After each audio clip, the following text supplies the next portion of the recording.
Let's start.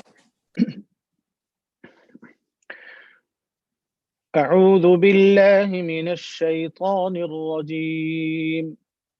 بسم الله الرحمن الرحيم. قل يا أهل الكتاب لا تغلوا في دينكم غير الحق ولا تتبعوا أهواء قوم قد ضلوا من قبل وأضلوا كثيرا وضلوا عن سواء السبيل. لعن الذين كفروا من بني إسرائيل على لسان داود وعيسى بن مريم ذلك بما عصوا وكانوا يعتدون. كانوا لا يتناهون عن منكر فعلوه لبئس ما كانوا يفعلون. ترى كثيرا منهم يتولون الذين كفروا لبئس ما قدمت لهم أنفسهم أن سخط الله عليهم وفي العذاب هم خالدون. ولو كانوا يؤمنون بالله والنبي وما أنزل إليه ما اتخذوهم أولياء ولكن كثيرا منهم فاسقون. لتجدن أشد الناس عداوة للذين آمنوا اليهود والذين أشركوا ولتجدن أقربهم مودة للذين آمنوا الذين قالوا إنا نصارى ذلك بأن منهم قسيسين ورهبانا وأنهم لا يستكبرون. وإذا سمعوا ما أنزل إلى الرسول ترى أعينهم تفيض من الدمع مما عرفوا من الحق يقولون ربنا آمنا فاكتبنا مع الشاهدين. وما لنا لا نؤمن بالله وما جاءنا من الحق ونطمع أن يدخلنا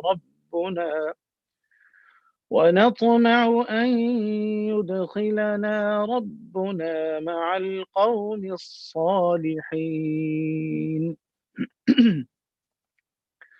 فأثابهم الله بما قالوا جنات تجري من تحتها الأنهار خالدين فيها وذلك جزاء المحسنين. والذين كفروا وكذبوا بآياتنا أولئك أصحاب الجحيم. يا أيها الذين آمنوا لا تحرموا طيبات ما أحل الله لكم ولا تعتدوا إن الله لا يحب المعتدين. وكلوا مما رزقكم الله حلالا طيبا واتقوا الله الذي أنتم به مؤمنون. لا يؤاخذكم الله باللغو في أيمانكم ولكن يؤاخذكم بما عقدتم الأيمان، فكفارته إطعام 10 مساكين من أوسط ما تطعمون أهليكم أو كسوتهم أو تحرير رقبة، فمن لم يجد فصيام 3 أيام ذلك كفارة أيمانكم إذا حلفتم، واحفظوا أيمانكم، كذلك يبين الله لكم آياته لعلكم تشكرون. يا أيها الذين آمنوا إنما الخمر والميسر والأنصاب والأزلام رجس من عمل الشيطان، إنما الخمر والميسر والأنصاب والأزلام رجس من عمل الشيطان فاجتنبوه لعلكم تفلحون. إنما يريد الشيطان أن يوقع بينكم العداوة والبغضاء في الخمر والميسر ويصدكم عن ذكر الله وعن الصلاة، فهل أنتم منتهون؟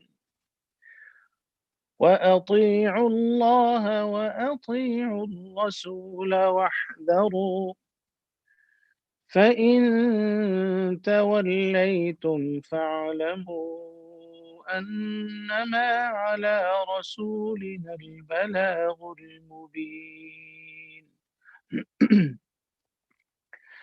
ليس على الذين آمنوا وعملوا الصالحات جناح فيما طعموا إذا ما اتقوا وآمنوا وعملوا الصالحات فيما طعموا إذا ما اتقوا وآمنوا وعملوا الصالحات ثم اتقوا وآمنوا ثم اتقوا وأحسنوا والله يحب المحسنين. يا أيها الذين آمنوا ليبلونكم الله بشيء من الصيد تناله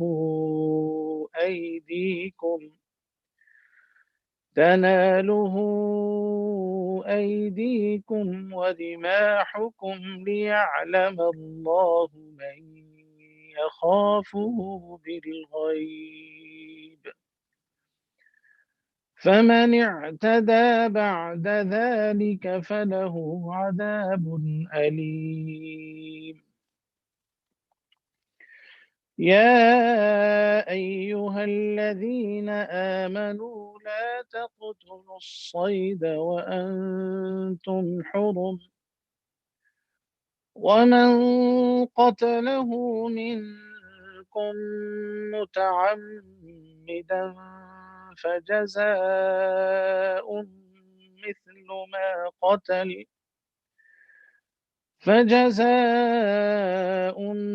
مثل ما قتل من النعم يحكم به ذوى عدل منكم بالغ الكعبة هديا بالغ الكعبة أو كفارة طعام مساكين أو عدل ذلك صياما ليذوق وبال أمره عفى الله عما سلف ومن عاد فينتقم الله منه والله عزيز ذو انتقام أحل لكم صيد البحر وطعامه متاعا لكم وللسيارة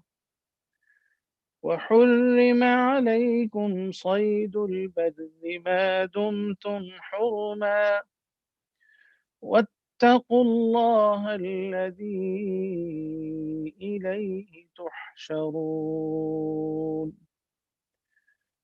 جعل الله الكعبة البيت الحرام قياما للناس والشهر الحرام والهدي والقلائد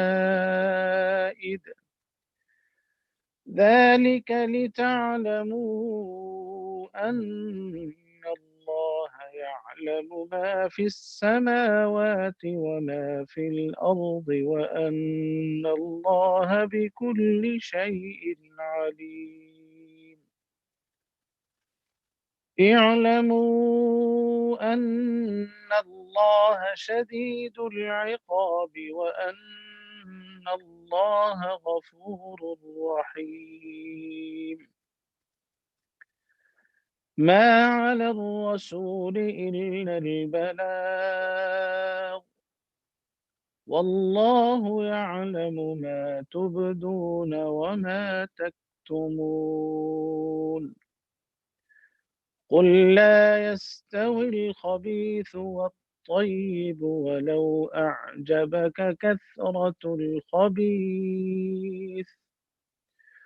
فاتقوا الله يا أولي الألباب لعلكم تفلحون صدق الله العظيم. Now, inshallah, Sheikh Saim Asif will join us for Tafsir al-Quran. So please stand by.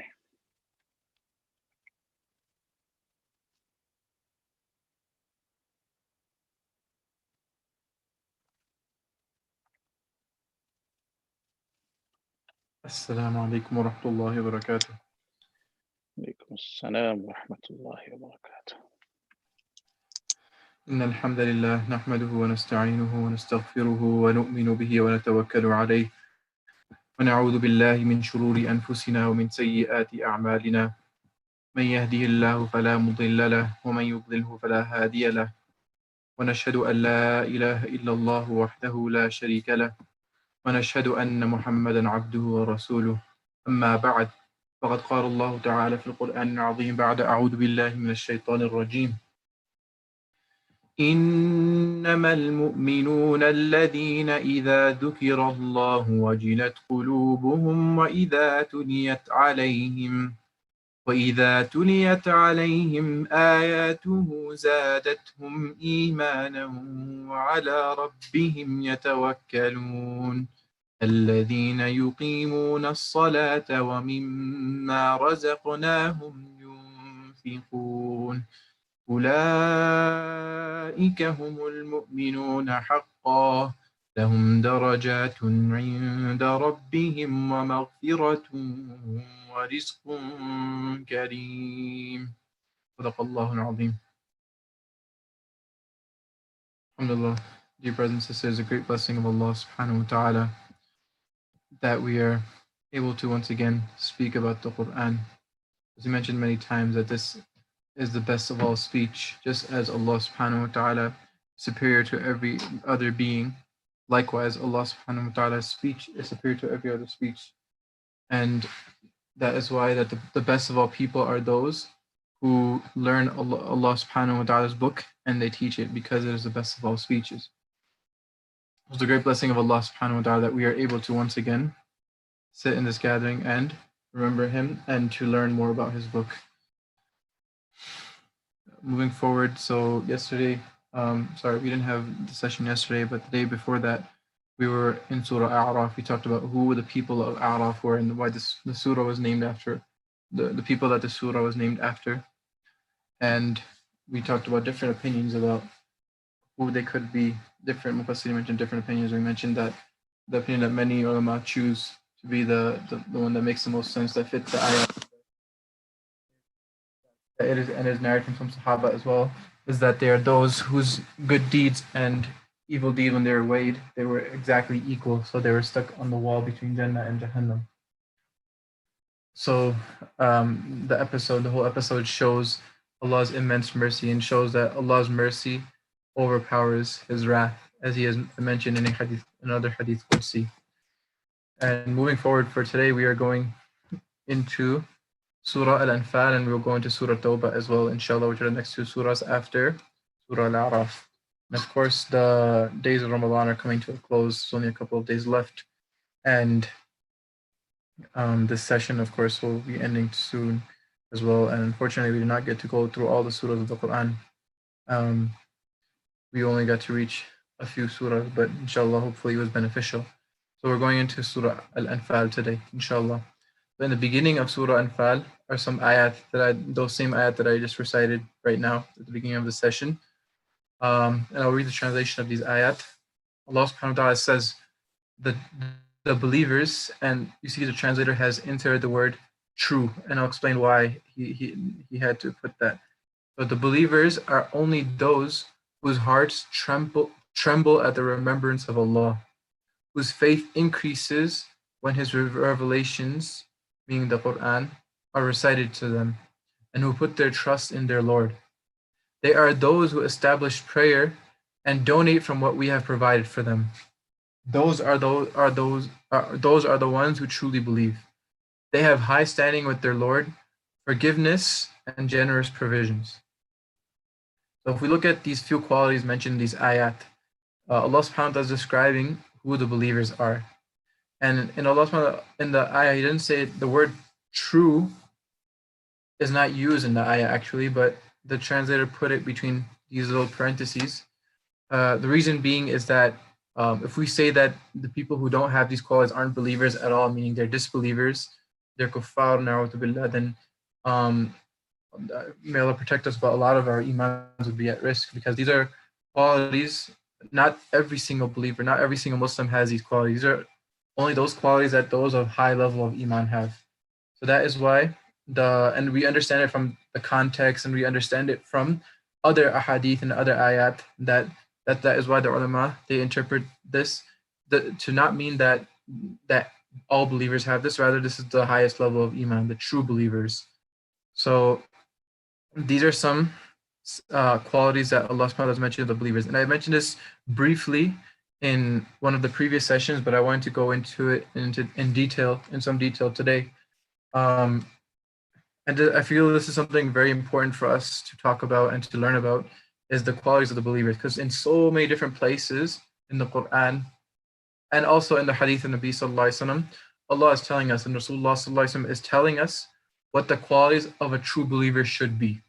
So in reality, it is giving us a benchmark. It is giving us a litmus test for us to see that have we reached that level of iman yet? And it is a means of great motivation for us.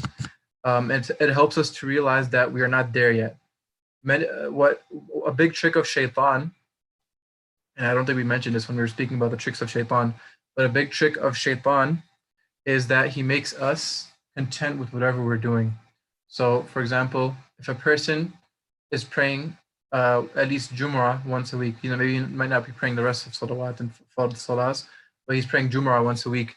Then he only looks at the person, doesn't even go for Jumu'ah, and he says, Alhamdulillah, I do my Jumu'ah every single week, and whereas such and such person doesn't pray Jumu'ah. And then on the other hand, you have a person who prays 5 times a day. he says, Alhamdulillah, I pray 5 times a day, or maybe 4 times a day, or whatever amount of time he prays in a day. He doesn't look up to the person who's praying tahajjud and he's praying, so many extra nawafil as well. Rather, he looks down at the person who's doing less than him. He says, Alhamdulillah, I'm okay. I'm doing enough. I'm praying my 5 salahs. That's enough for me. So that's a trick of shaitan, because we stay stagnant. And actually, in this deen, there's no such thing as staying stagnant, right? Either you're going forward or you're going backwards. And some ulama liken it to a uphill climb. So when you're going uphill, let's say if you have a car with no brakes. So if you're going uphill, then either you're going forward or you're going backwards. There's no such thing as staying in place, right? So just imagine yourself to be like that. Either you're moving forward, you keep on moving forward, you're going up that mountain, you're going higher and higher and higher and closer and closer and closer to Allah, increasing your iman even more, increasing your ibadah even more, fixing yourself even more, controlling your nafs even more and more and more, or you're going down if you're not constantly making an effort. And it doesn't mean that we don't have ups and downs, right? It's natural that the ulama of tazkiyah, they call it qabd and bast, that you go through states where you're naturally feeling closer to Allah, and usually a lot of times it's happened in times like this. For example, the month of Ramadan, most of us probably feel an extra motivation to get closer to Allah, and it's much easier for us to do good deeds.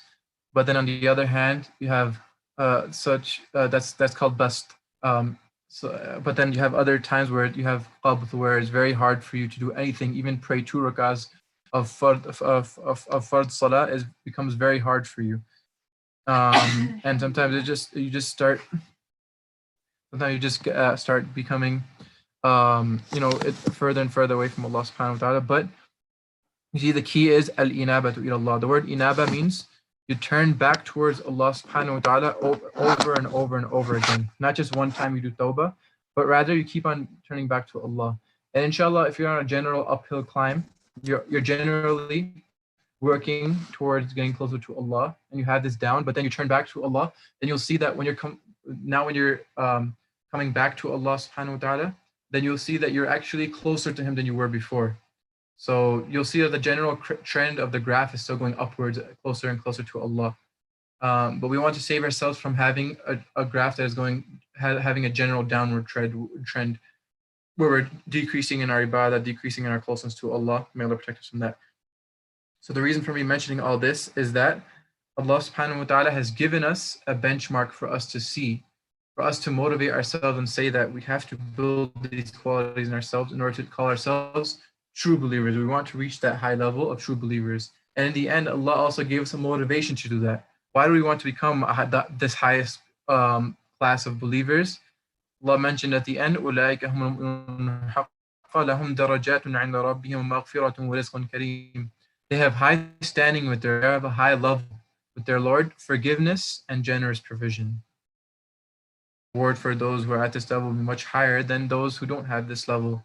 So this should motivate us to try to inculcate these qualities into our life and try to see that, do I have these qualities or not? And if so, work towards attaining them. So the first quality that was mentioned here is Allahu wajilat qulubum. And we'll go through, I made a list of some that came to mind, some qualities of believers that came to mind that are in ahadith and ayat. So in this ayat itself, I believe 5 were mentioned, or ayat 5 were mentioned. So the first is إِذَا ذُكِرَ اللَّهُ وَجِلَتْ قُلُوبُهُم. When Allah's name is mentioned, their hearts tremble. So that's something that is actually a very high level of iman. And may Allah subhanahu wa ta'ala grant us that level. But literally from the mention of Allah's name, your heart trembles. That really shows that somebody has true greatness of Allah subhanahu wa ta'ala in their heart, and true reverence and love for Allah subhanahu wa ta'ala in their heart. Because true love is when the beloved's name is mentioned, the heart trembles. So that we ask Allah subhanahu wa ta'ala to grant us this level, but this is a very high level. This is how we know that this is not a description of every single believer, every single Muslim, because not all Muslims have this level of iman. We're literally at the mention of Allah's name our heart, it shakes and it trembles. May Allah subhanahu wa ta'ala grant us that level. Then the next quality that Allah subhanahu wa ta'ala gives us is وَإِذَا تُلِيَتْ عَلَيْهِمْ آيَاتُهُ زَادَتْهُمْ إِيمَانًا, whose faith increases when his revelations are recited to them. So when we hear the ayat of the Quran recited, then we have to check our hearts. Is my iman increasing? Do I feel like I'm getting closer to Allah subhanahu wa ta'ala? And there are things that can help us also as well that will help us increase in our iman when we listen to the Quran, and that is like, for example, learning the meaning and understanding the Quran in terms of learning Arabic, or if you can't do that, at least reading the translation. And then another thing that we can do is listen to the Quran or recite the Quran with a beautiful voice, because that is something that also allows us to increase our iman when we listen to the Quran, because as the hadith mentions, it actually increases in the beauty of the Quran in the sight of the beholder. So that's another thing we can do in order to increase our iman when we listen to the Quran, and just pondering about the Quran and listening with attention. So these are things that we can do so that inshallah when we're listening to the Quran, for example, when we're behind the Imam in Taraweeh, then is our iman really increasing? If not, then we have to see that we have to realize that we're not at that level of iman yet, and so that's somewhere we have to get to.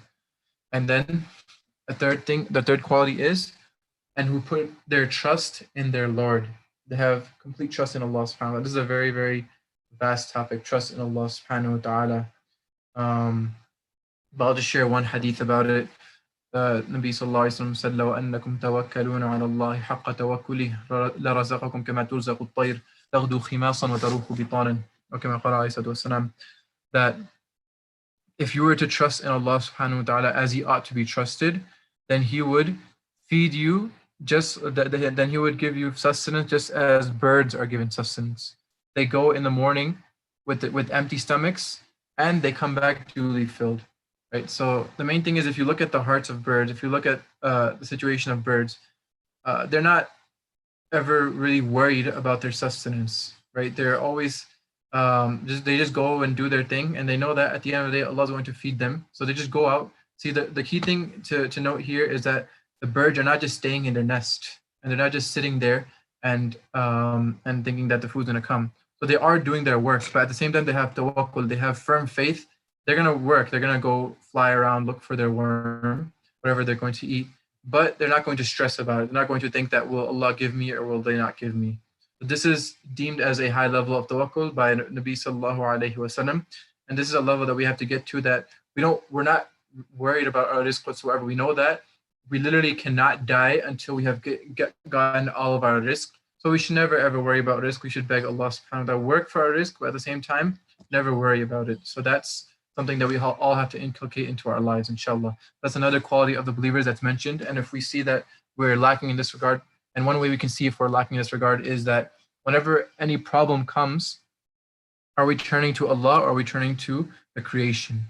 And so if we turn to Allah first, and that's a good sign that we're on the road to building that level of tawakkul and trust in Allah subhanahu wa ta'ala. But if we're turning to the creation right away and the means, then that means that we don't have that level of trust in Allah subhanahu wa ta'ala as we should, and we have to work to get to that level.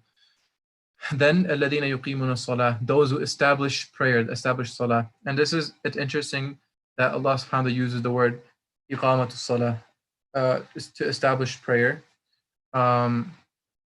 And Allah doesn't just say yusallun, they're just pray, but establishing prayer. And this, Rana mentioned that this includes praying with all the rights of salah and the conditions of salah, and staying away from those things which are makruh in salah, and especially those things which invalidate your salah. But that means we obviously have to learn about those things in order for us to properly be able to establish salah instead of just pray, right? It's not just praying, but it is establishing salah.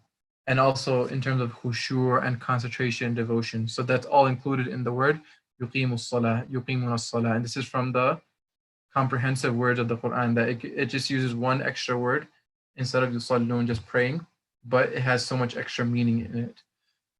So that's something also we have to see, that are we establishing our prayer on time? Do we know all the things that invalidate our salah? And are we performing salah in the perfect manner, following all the sunnah of salah, staying away from all things which are makruh in salah, and are we having full concentration and devotion in our salah? So that's another quality of the believers. And then وَمِمَّا رَزَقْنَاهُمْ يُنْفِقُونَ, and donate from what we have provided for them. And alhamdulillah, hopefully most of us, if we were able to, we were able to spend yesterday in the fundraising dinner for the masjid. May Allah reward all those who spent and all those who are not able to spend as well for their intentions as well. Then Allah subhanahu wa ta'ala mentions that these people who have these qualities, they have high standing with their Lord, forgiveness and generous provisions. Now let's go over some other qualities of the believers that are mentioned in other ayat and ahadith. So one is, and I mentioned this previously before as well, spending in the way of Allah during times of ease as well as hardship. So we all can probably testify that nowadays is a time of hardship. Everybody's in a crunch, a financial crunch, as we're going through what seems to be a recession because of the current situation, the pandemic. So now us spending in this time as we did yesterday, alhamdulillah, it actually is a sign of our iman, because it shows, we're showing Allah subhanahu wa ta'ala that we believe that you are truly the one who provides for us. We truly have faith in your promise that when somebody spends for sake of Allah subhanahu wa ta'ala, then you will increase their wealth. So this truly shows our iman, and this is a sign of the believers, as Allah says, الَّذِينَ يُنْفِقُونَ فِي السَّرَّاءِ وَالضَّرَّاءِ, those who spend during the times of ease as well as hardship. Then another, in the same ayah, another quality of the believers mentioned in the ayat and ahadith is swallowing your anger. And this is something which is very hard to do. May Allah give us all tawfiq to do this. Getting angry for small things and even big things, but swallowing your anger and not allowing it to show, and not letting and not blowing up on people and yelling at them and making fun of them, etc. But this is actually a quality of the believer, and the word literally used is kalbama, is to swallow. So Allah used the word swallowing your anger, meaning you don't even allow it to show at all. Then وَالْعَافِينَ عَنِ النَّاسِ, those, and forgiving people as well is a great quality of iman, and something that's sometimes very hard to do, especially if the person has done something very bad to you. It is extremely hard to forgive, but we see that Nabi sallallahu alaihi wasallam, he forgave those who did the worst of all things to them.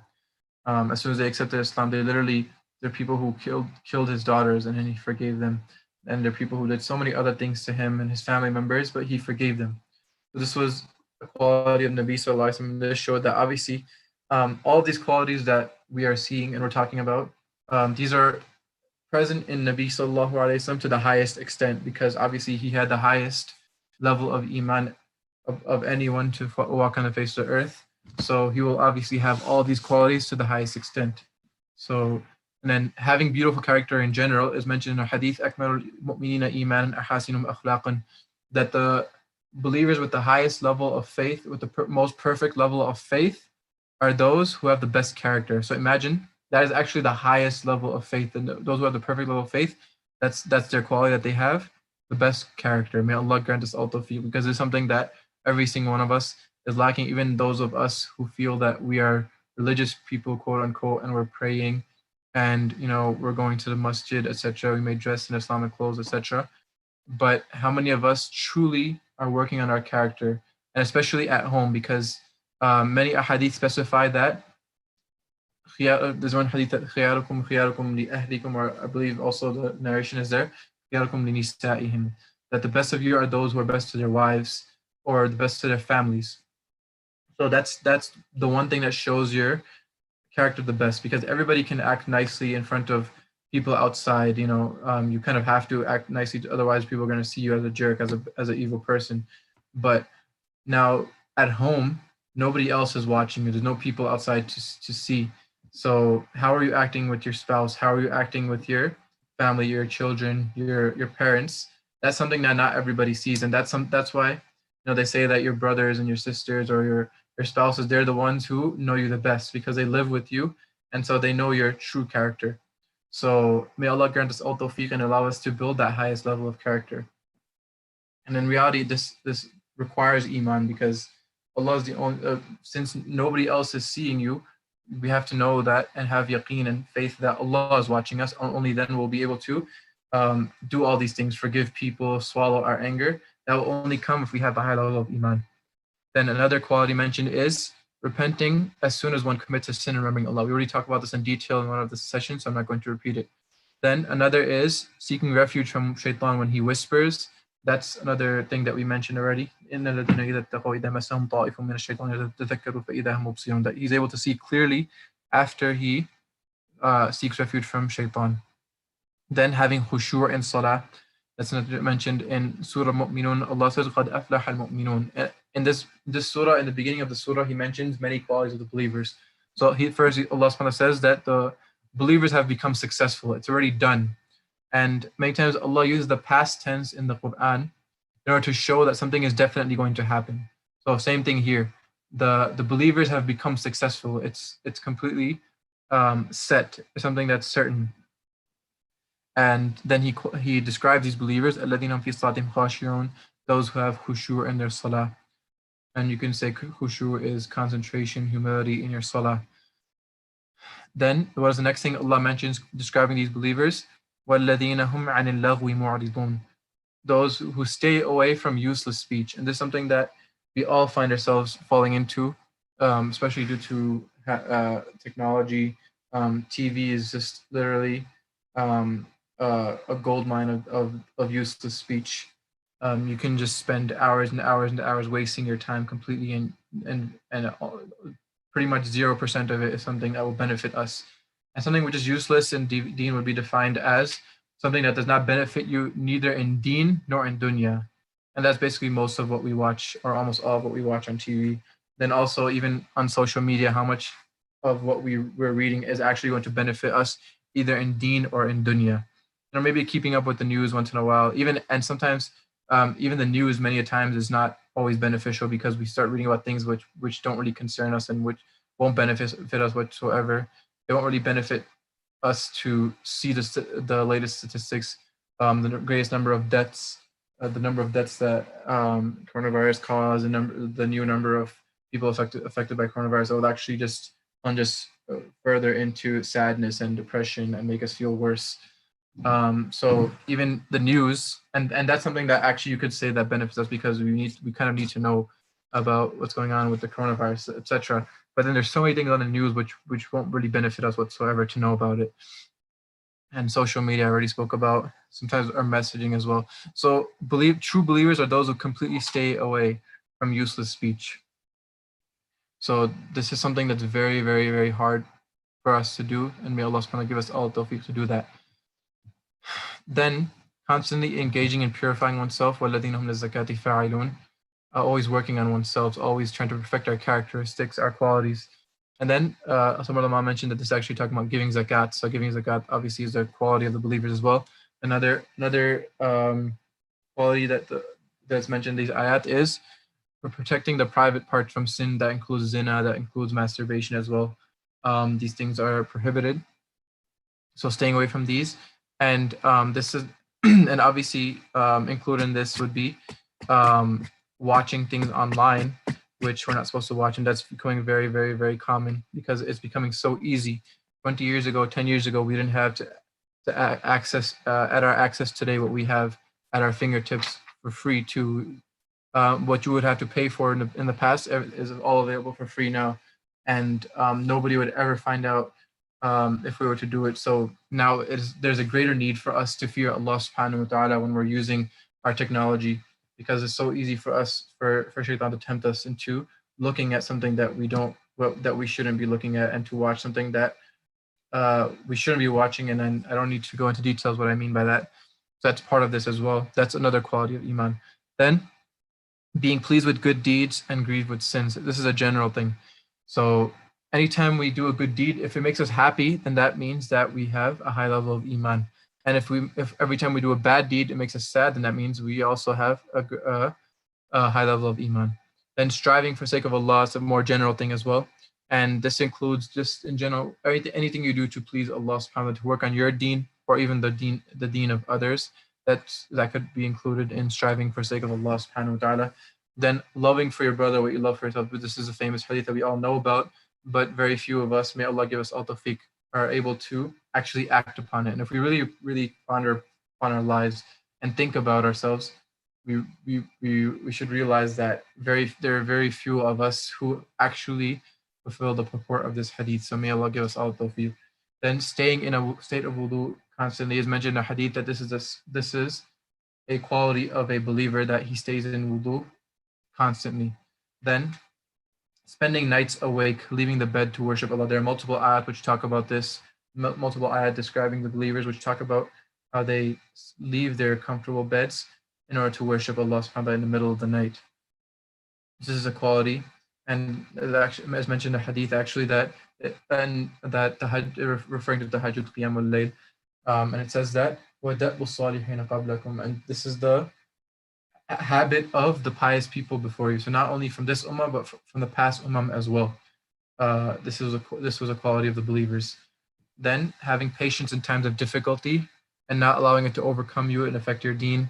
Being regular at the masjid. These are all qualities of the believers mentioned in ayat and hadith, and there are many more that I wasn't able to mention. These are just the ones that came to my head off the top of my head.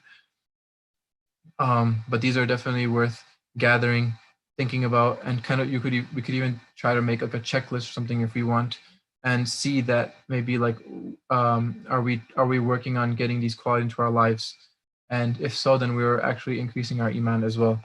So may Allah subhanahu wa ta'ala give us all tawfiq. May Allah allow us to continuously work until we get the highest level of iman, and may Allah allow us to die when we are at the highest point of our lives, when we are the closest to Allah subhanahu wa ta'ala. Quickly, we're going to go over a couple of other ayahs.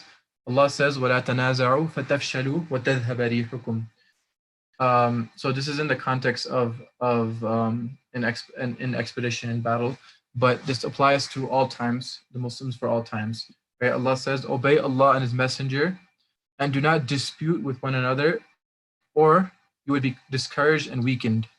Persevere. Surely Allah is with those who persevere. So this ayah shows us that Allah's special help is with unity. And as soon as we start disputing with one another, as soon as we start arguing with one another and nitpicking and finding fault with one another, as soon as that happens, then disunity is caused. And what happens with disunity is, directly mentioned in this ayah, is that you become discouraged. It's like your strength completely leaves you. The word rih actually means wind, right? So if you want to translate literally, you could say like the wind is knocked out of you, meaning you're completely out of strength. You're completely weak now, and you can't do what you were able to do before. So this is a direct result of what? Arguing with one another. So that is what will happen to us if we are not united. And this is something that's missing from the ummah today, and this is something that we ask Allah to use us to establish again. We need to start start at a micro level, at the smallest level. Start with our families. Be completely united as a family. Have a daily mashwara, have a daily time where we all sit together and have ta'aleem, for example. We all eat together. And if our families are united, then inshallah slowly it'll be easier for us, for our general communities to be united. If our masjid communities are united, then inshallah it'll become easier and easier for our entire ummah to be united. We have to start small and think big as well, and make dua for the unity of the entire ummah. And there are many du'as of Nabi Sallallahu Alaihi Wasallam that we see. I mentioned before that when we see the du'as of somebody, we realize what their priorities were.